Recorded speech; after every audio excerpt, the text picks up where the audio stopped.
À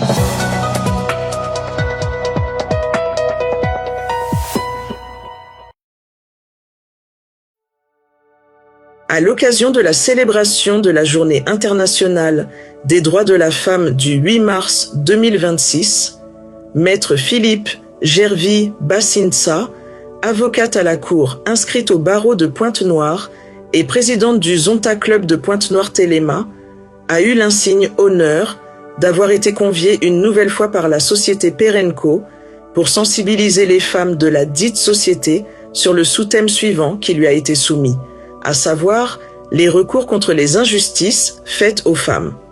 Ce rendez-vous annuel a été la perche tendue pour la présidente de présenter également le Zonta Club de Pointe-Noire Téléma, de présenter ses objectifs et idéaux généraux.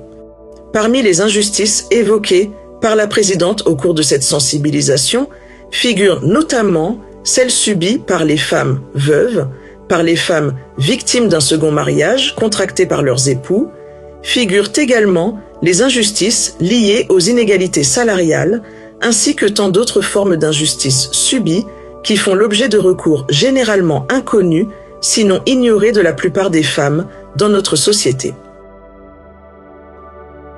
On fait le choix de cette table ronde avec 3 intervenantes qui vont vous partager leur expérience sur la base de 3 sous-thèmes.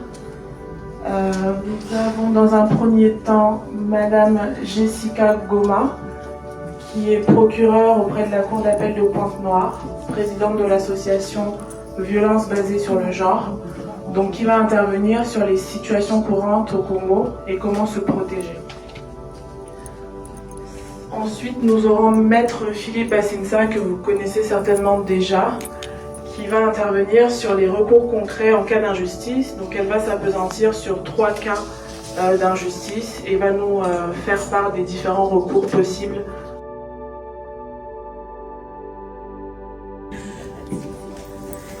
Bonjour à toutes. Je pense que je vais faire comme Jessica. Je me suis enfoncée un petit peu dans le fauteuil pour permettre de se découvrir les jambes. Bonjour à toutes. Je pense que certaines d'entre vous me connaissent déjà pour être intervenue il y a quelques années déjà auprès des femmes de Perenco. Perenco, je remercie davantage une nouvelle fois pour avoir fait appel à ma modeste personne. Mais pour celles qui ne me connaissent pas, peut-être qu'il y a de nouveaux visages au sein de Perenco, sait-on jamais, je suis Maître Philippe Gervy Bassinsa, avocate à la Cour, secrétaire générale adjointe du barreau de Pointe-Noire. J'occupe également d'autres fonctions dans le cadre de mes activités extra-professionnelles et néanmoins liées à ma profession, parce que je suis également secrétaire générale du réseau international des femmes avocates du Congo.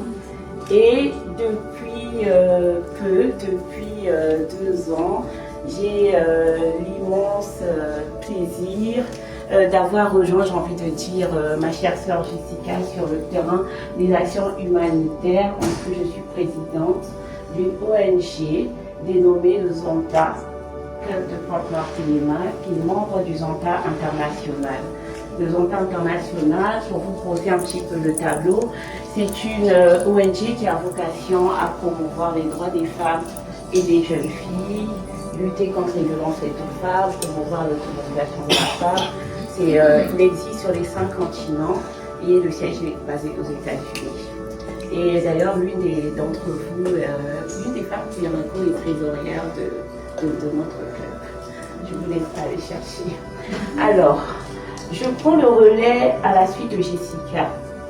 Je vais évoquer certaines injustices et dans le vif du sujet, au fur et à mesure que nous allons interagir, que nous allons échanger, s'il y a des questions, s'il y en a celles qui me reviennent d'ailleurs, parce que sur le coup, pendant que j'écoutais Jessica, il y en a une qui m'est revenue, je me suis dit, mais tiens, effectivement, je vais saisir l'occasion pour en parler, mais je n'avais pas évoqué, je vous avais dit d'emblée que s'il y en avait certaines qui me revenaient en cours ce jour-là, je les évoquerai. Avant de parler de recours, il faut effectivement avoir d'abord conscience de la violence qu'on a subie. C'est également ce que Jessica vous a dit. il faut avoir conscience de la violence qu'on a subie. Parce que certaines le vivent, certaines les subissent, mais n'en sont pas conscientes.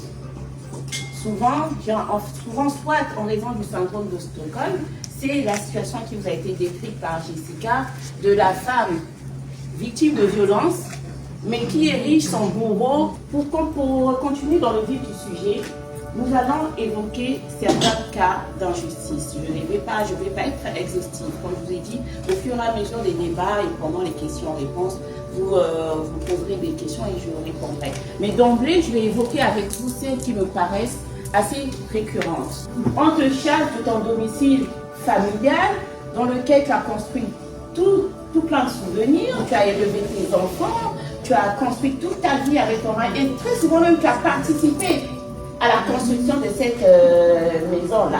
Même la parcelle, là, tu avais mis des milliers de francs CFA dedans. Mais bon, comme la femme souvent n'est pas prévoyante, quand on fait ça, on ne garde pas les reçus. Parce que souvent les gens sont ignorants de ces dispositions et sont assez surpris lorsqu'on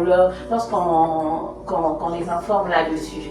L'article 490 dit qu'en toutes circonstances, le conjoint survivant aura droit au maintien dans l'habitation principale pendant une durée d'1 an, à compter du décès ou jusqu'au règlement amiable ou judiciaire de la succession.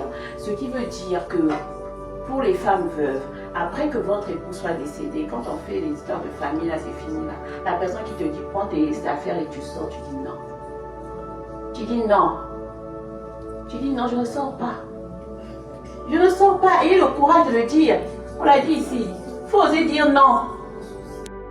En cas de remariage, vous êtes obligé de sortir. Je pense que ça va de soi quand même. Hein. Vous vous remariez, vous avez rencontré quelqu'un d'autre, il va de soi que vous n'avez plus le droit de demeurer quand même aussi par principe et par scrupule dans le domicile conjugal dans lequel vous avez vécu tant d'années avec votre époux. Mais sachez-le que la loi protège, vous devez dire non, vous ne sortez pas. Si vous avez des tantes qu'on est sur le point de mettre dehors, dites-lui non mais tata tu ne sors pas. Levez-vous ce jour-là dans la réunion familiale, dites qu'elle ne sort pas, elle reste là. Et les enfants, vous ne sortez pas. Après avoir pris conscience, osez dire non que je ne sors pas. Parce qu'il ne suffit pas de dire non. Hein. Il ne suffit pas de dire non. Après, il faut justement... le mot, il a été dit, je pense, sur la table à côté. Un mot important, c'est dénoncer. Dénoncer justement pour mettre un terme à l'injustice. Dénoncer en faisant quoi? En déposant plainte. En déposant plainte. Et aller déposer plainte, c'est où? Parce que ce sont auprès des personnes... du même corps que Jessica, au parquet, voilà, se faire accompagner par des professionnels du droit, allez-y voir un avocat, je ne vous dis pas parce que je suis avocat, mais parce que c'est la vérité. Parce que souvent les gens, ils ne le font pas. Et les gens, ils ne le font pas, bon oui, les frais d'avocat c'est cher, mais c'est le moins cher qui va vous coûter cher. C'est le moins cher qui va vous coûter cher, je dois vous le dire, c'est le moins cher qui va finir par vous coûter très très cher. Parce que chacun son métier, chacun sa profession, chacun est averti dans son domaine d'expertise et il saura vous éviter les pièges, il saura vous accompagner, il saura vous conseiller, il saura faire en sorte que vos droits soient effectivement restaurés. Donc, pour en revenir à ça, la femme veuve, victime d'injustice, doit oser dénoncer plainte. Elle doit dépasser la pression sociale, se rendre soit dans un commissariat, soit directement au tribunal, au parquet, déposer une plainte, dénoncer. Aujourd'hui, sur les doubles dispositions des articles 490 du Code de la famille, également l'article 26 de la loi Mouébara, qui, elle, justement, protège la femme veuve. Elle la protège contre quoi, ces injustices? Il y a la pratique, par exemple, du lévirat. Toutes ces pratiques qu'on nous fait rentrer dans la tête, là, hein? Eux aussi, oui, certains ont les forces à porter des sous-vêtements imbibés de l'église, d'autres. Alors, il y en a une qui me dépasse. C'est, hein, qu'on voit souvent toutes, là, lorsqu'on s'approche, on rencontre en moins la possibilité de s'approcher d'une veuve. C'est la tête baissée, là, comme ça. Mais attendez, mais le torticolis que ça peut être, mais on en a mal au cou. Moi, je lui dis non. Mais non, n'acceptez pas ça. N'acceptez pas ça. Donc, chères dames, osez les possibilités qui s'offrent à vous pour la procédure du maintien dans les lieux, qui fait référence à l'article 490. Il s'agit en fait de saisir le juge civil pour demander ce qu'on appelle un maintien dans les lieux.